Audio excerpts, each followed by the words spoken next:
میں خان صاحب نے کہا کہ میں پاکستان کے لیے مذاکرات کرنا چاہتا ہوں، اگر وہ ملک و قوم کے لیے بات کرنے پر آمادہ ہے تو ٹھیک، ورنہ ذات کے لیے کوئی کسی سے بات نہ کرے۔ عمران خان نے اعظم سواتی کے بارے میں کہا ہے کہ وہ کیوں ایسی باتیں کر کے اپنی کمزوری ظاہر کر رہے ہیں، میں یہاں جیل میں بیٹھ کے سب کچھ برداشت کر رہا ہوں، تو آپ کو بھی باہر رہ کر کمزوری نہیں دکھانی چاہیے۔ خان صاحب نے عالیہ حمزہ پر مکمل اعتماد کا اظہار کرتے ہوئے کہا ہے کہ انہیں مکمل سپورٹ دی جائے۔ میں عالیہ حمزہ پر اعتماد کرتا ہوں، ان کو پورا اختیار ہے کہ وہ پنجاب میں پارٹی کو چلائیں، کیونکہ مجھے پتہ ہے کہ وہ میرٹ پر پارٹی کو چلائیں گی۔ عمران خان نے بیرسٹر خالد خورشید پر بھی مکمل اعتماد کا اظہار کیا ہے۔ عمران خان نے علی امین گنڈا پور کے اس بیان سے لا تعلقی کا بھی اظہار کیا ہے، جس میں علی امین صاحب نے اسد کیسر، عاطف خان اور شہرام ترکئی کو سازشی قرار دیتے ہوئے کہا تھا کہ عمران خان نے اس وجہ سے انہیں صوبائی اسمبلی کا ٹکٹ نہیں دیا کیونکہ یہ سازشیں کرتے تھے۔ عمران خان نے علی امین کے اس بیان سے لا تعلقی کا اظہار کرتے ہوئے کہا ہے کہ انہوں نے کسی کو بھی سازشی قرار نہیں دیا اور نہ ہی کسی کو ٹکٹ دینے سے انکار کیا، تو اس معاملے میں علی امین گنڈا پور بالکل غلط ثابت ہوئے ہیں۔ یہ تینوں رہنما بھی ایک طرح سے ان الزامات سے جو گنڈا پور لگا رہے تھے وہ بری ہو گئے۔ عمران خان نے پارٹی رہنماؤں کی ایک دوسرے کے خلاف بیان بازی پر غصے کا اظہار کرتے ہوئے کہا ہے کہ اب جو رہنما بیان بازی کرے گا اسے شو کاز نوٹس دیا جائے گا۔ پارٹی ذرائع کا یہ کہنا ہے کہ عمران خان کی ان واضح ہدایات کے بعد اب پارٹی کے اندرونی جو پارٹی کے اندر سے اختلافی آوازیں ہیں وہ بند ہو جائیں گی۔ ناظرین، بظاہر ایسا نظر نہیں آ رہا، کیونکہ آپ لوگ جو ہیں ساری قوم وہ کبھی سوشل میڈیا پہ اور طرح کی خبریں دیکھتی ہے اور ٹی وی سکرینز پہ جو خبریں چلوائی جا رہی ہیں ان کو دیکھتی ہیں، وہ اور طرح کی باتیں کرتی ہوئی نظر آتی ہیں، وہ اور تصویر کشی نظر آتی ہے، وہاں پہ آتی ہے کہ ایک لیڈر کچھ کہہ رہا ہے، دوسرا لیڈر کچھ کہہ رہا ہے۔ ناظرین، آنے والے دنوں میں آپ دیکھیں گے، ہفتے 10 دن تک میرا خیال ہے کہ یہ جو مختلف قسم کی آوازیں ہیں یہ آنا بند ہو جائیں گی اور آپ کم و بیش عمران خان کی بات جو ہے وہ انہی الفاظ میں سن پائیں گے جن الفاظ میں عمران خان جیل میں بیان دیں گے یا بات بتائیں گے۔ اچھا ناظرین، ملک میں معدنی انقلاب کی نوید سنائی جا رہی ہے، جس کے لیے 2 روزہ منرل کانفرنس آج ختم ہو گئی۔ کانفرنس میں کئی ممالک کے معدنی ماہرین نے شرکت کی۔ وزیر اعظم شہباز شریف کا کہنا ہے کہ اپنے معدنی وسائل سے IMF کو خیر باد کہہ دیں گے اور ملک کے قرضے بھی اتار دیں گے۔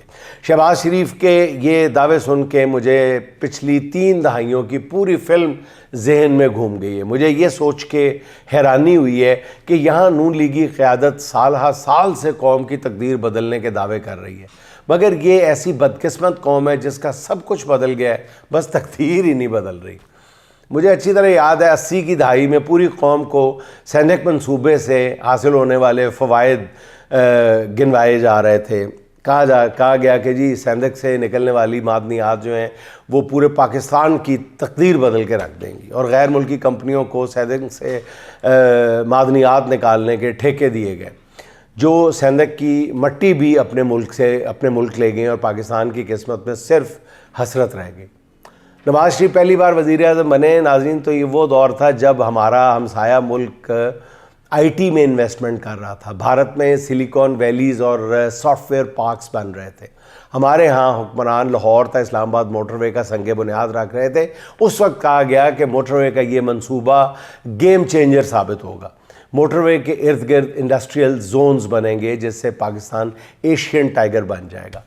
ناظرین، پاکستان میں تو کچھ نہیں بنا، پاکستان تو کچھ نہ بن سکا، البتہ اس کی تعمیر کے بعد حکمرانوں نے بیرون ملک اپنے اور اپنے بچوں کے لیے محلات ضرور تعمیر کر لیے۔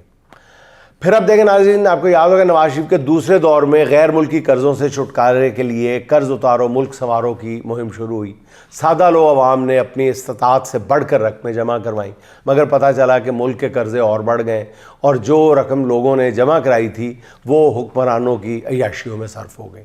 نواز شریف کے تیسرے دور میں غالباً یہ 2015 کی بات ہے جب ایک روز پوری قوم کو یہ خوشخبری سنائی گئی کہ چنیوٹ کے قریب بہت بڑے معدنی وسائل ہاتھ لگ گئے جناب۔ اس وقت کے وزیر اعلیٰ شہباز شریف صاحب نے کہا کہ ہم لوہا تلاش کرنے گئے تھے، ہمیں تو سونے کے ذخائر مل گئے، اور یہ دعویٰ کیا گیا تھا کہ چنیوٹ کے قریب دریافت ہونے والے ذخائر پاکستانی نہیں پورے ایشیا کو بدل دیں گے، مگر ہوا کچھ بھی نہیں۔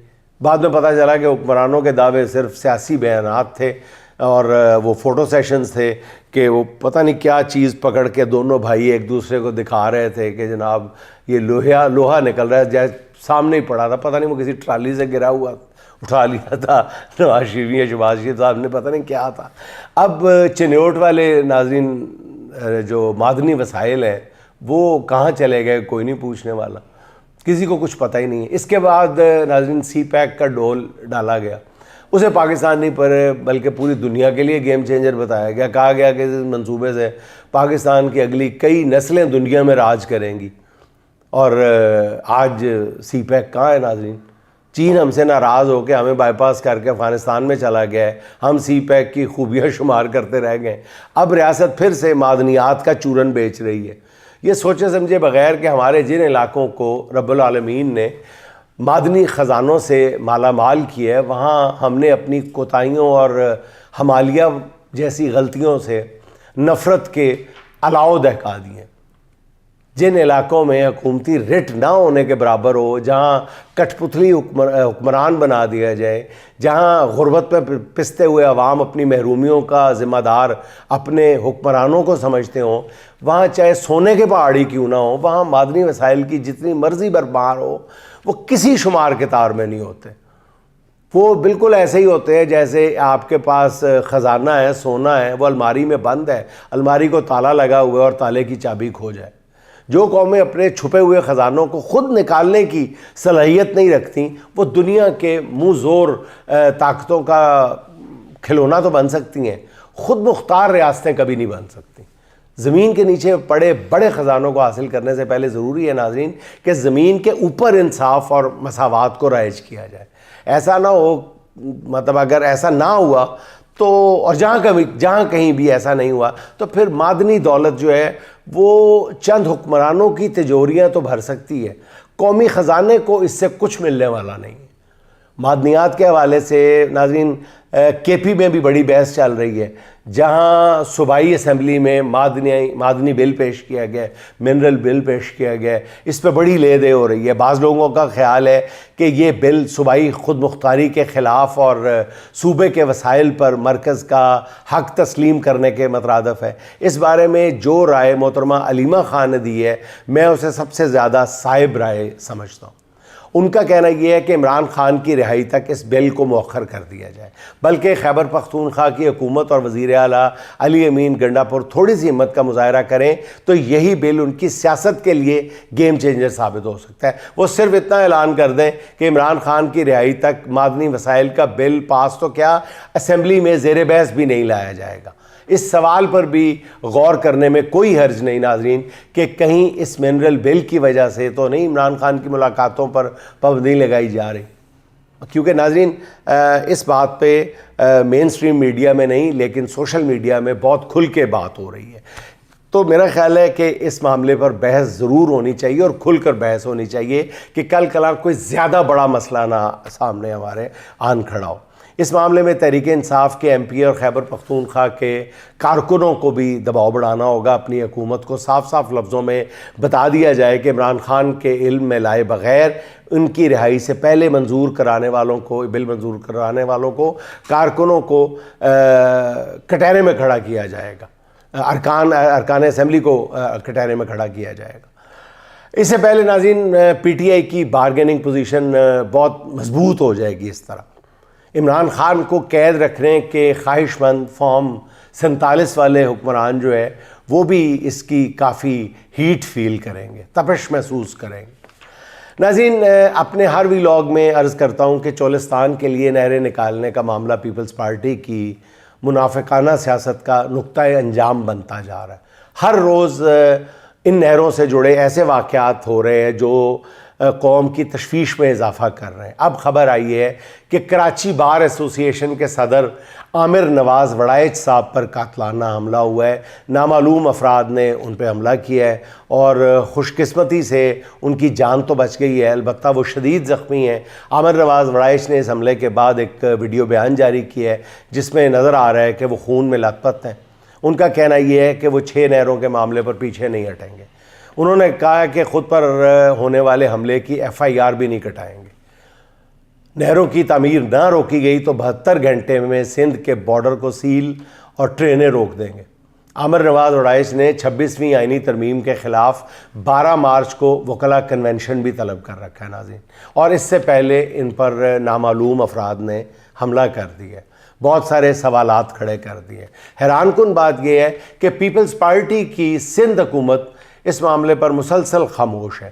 نہروں کے خلاف احتجاج سانگڑ میں ہو یا سکھر میں یا پھر نواب شاہ میں مظاہرہ ہو، سندھ پولیس مظاہرین پر حملہ آور ہو جاتی ہے۔ عجیب بات نہیں ہے؟ حالانکہ حکومت سندھ بھی بظاہر نہروں کے خلاف ہے، پھر بھی سندھ میں نہروں کے خلاف احتجاج کی اجازت نہیں ہے۔ یہ طرز عمل ناظرین بتاتا ہے کہ دال میں کچھ کالا نہیں ہے، دال ہی کالی ہے۔ عامر نواز وڑائچ پر اب حملہ کرنے والے اگر نہ پکڑے گئے تو پھر سندھ حکومت جو ہے ان پر جو شکوک و شبہات ہیں ان میں مزید اضافہ ہوگا۔ پیپلز پارٹی نے اب بھی منافقت سے ناظرین کام چلانے کی کوشش کی تو اس کی سیاست جو ہے وہ سندھ دریائے سندھ کے اندر ہی میرا خیال ہے فنا کے گھاٹ اتر جائے گی۔ اس بارے میں سابق صدر عارف علوی صاحب کا ایک بیان سامنے آیا جس نے پیپلز پارٹی کی قیادت کو مکمل طور پہ بے نقاب کر دیا۔ علوی صاحب کہتے ہیں کہ دریائے سندھ پر 6 نہریں بنانے اور سندھ کا پانی تقسیم کرنے کا آرڈیننس ان کے پاس بھی آیا تھا۔ ان کا کہنا ہے کہ قسم کھا کر کہتا ہوں کہ میں نے کہا اوور مائی ڈیڈ باڈی، یہ تقسیم ممکن ہی نہیں ہے کیونکہ میرا تعلق بھی سندھ سے ہے، ایسا نہیں ہو سکتا۔ پھر میرے جاتے ہی زرداری صاحب نے اسی آرڈیننس پہ دستخط کر دیے۔ اچھا ناظرین، رجیم چینج کو آج 3 سال مکمل ہو گئے۔ جی ہاں، آج 9 اپریل ہے، وہ دن جب 3 سال پہلے عمران خان کی اچھی بھلی چلتی حکومت ایک شخص کی خواہش پر گرا دی گئی۔ جنرل باجوہ کے عہدے میں توسیع کی خواہش جو ہے وہ پوری قوم کے لیے جان کا عذاب بن گئی تھی۔ جنرل باجوہ کی اشیر بات پر مہنگائی کے خلاف فرمائشی مارچ کروائے گئے، ارکان اسمبلی کی وفاداریاں خریدی گئیں۔ پھر 9 اپریل 2022 کو عمران خان ایک ڈائری لے کر ایوان وزیر اعظم سے رخصت ہو گئے۔ ان 3 سال کے دوران قوم نے ناظرین بدترین مہنگائی دیکھی، انسانی حقوق کی انتہائی شرمناک پامالیاں دیکھیں، فسطائیت کا ننگا ناچ دیکھا، قوم کے مقبول ترین لیڈر کو گولیاں ماری گئیں، قانون نافذ کرنے والے ادارے خود قانون توڑنے لگے، خود قانون کو جگہ جگہ چوکوں چوراہوں میں مذاق بنانے لگے، عدالتوں پہ شب خون مارا گیا، الیکشن کمیشن دھاندلی کرانے والے اور کرنے والوں کا اعلی کار بن کے رہ گیا۔ یعنی ان 3 سالوں میں ہر امید نے دم توڑ دیا، لیکن ان 3 سال میں قوم نے کچھ پایا بھی، بلکہ اگر کہا جائے کہ سب کچھ پا لیا تو بھی غلط نہیں ہوگا۔ کیوں؟ اس لیے کہ عمران خان نے جھکنے سے انکار کیا تو قوم کو پتہ چلا کہ جرأت مند اور بے باک قائد کس طرح عوامی شعور کے در کھول دیتا ہے۔ ان 3 برسوں کے دوران ناظرین مطلب ذرا غور کریں کہ ان 3 برسوں کے دوران قوم نے ایک طرح سے یہ کہنا چاہیے کہ شعور کے جن کو بوتل سے باہر آتے دیکھ لیا۔ یہ اگر میں کہوں تو غلط نہیں ہوگا۔ جیسے کہا جاتا ہے کہ بھٹو دور میں پہلی بار ایک عام غریب ہاری کو پتہ چلا تھا کہ وہ بھی انسان ہے، تو میں یہ سمجھتا ہوں کہ ان 3 برسوں کے دوران عوام کو ہر حوالے سے شعور کی طاقت ملی ہے، کوئی اس بات کو تسلیم کرے یا نہ کرے۔ اور الیکشن کے دن آپ نے اس کا رزلٹ بھی دیکھ لیا تھا۔ بدقسمتی سے ان 3 سال کے دوران اداروں کے خلاف نفرت بڑھی ہے، اور اس دوران قوم کو پتہ چلا ہے کہ وہ کسی نظریے پر اگر ڈٹ جائیں تو کوئی انہیں ہرا نہیں سکتا۔ یہی جیسا عرض کیا کہ 8 فروری کے عام انتخابات میں جو کچھ ہوا اسے ہماری سیاسی تاریخ میں ایک بہت بڑا معجزہ قرار دیا جا سکتا ہے۔ ان 3 سال کے دوران قوم نے ظلم تو بہت سہا، لیکن عمران خان کی استقامت نے ہر کسی کو یہ حوصلہ دیا کہ ظالم چاہے کتنا ہی طاقتور کیوں نہ ہو، آخر کار ناکامی اور نامرادی اس کا مقدر ہوتی ہے۔ ظلم کی رات ابھی بھی جاری ہے، مگر امید کا چراغ جو ہے وہ بجھا نہیں پا رہی طاقتور جو لوگ ہیں۔ پوری آب و تاب سے وہ جو چراغ ہے، وہ دیا ہے، امید کی کرن جو ہے وہ چاروں طرف بکھرتی ہوئی بھی نظر آ رہی ہے۔ اور ناظرین، اس کے ساتھ ہی احمد فراز کے لفظوں میں 2 اشعار سن لیں۔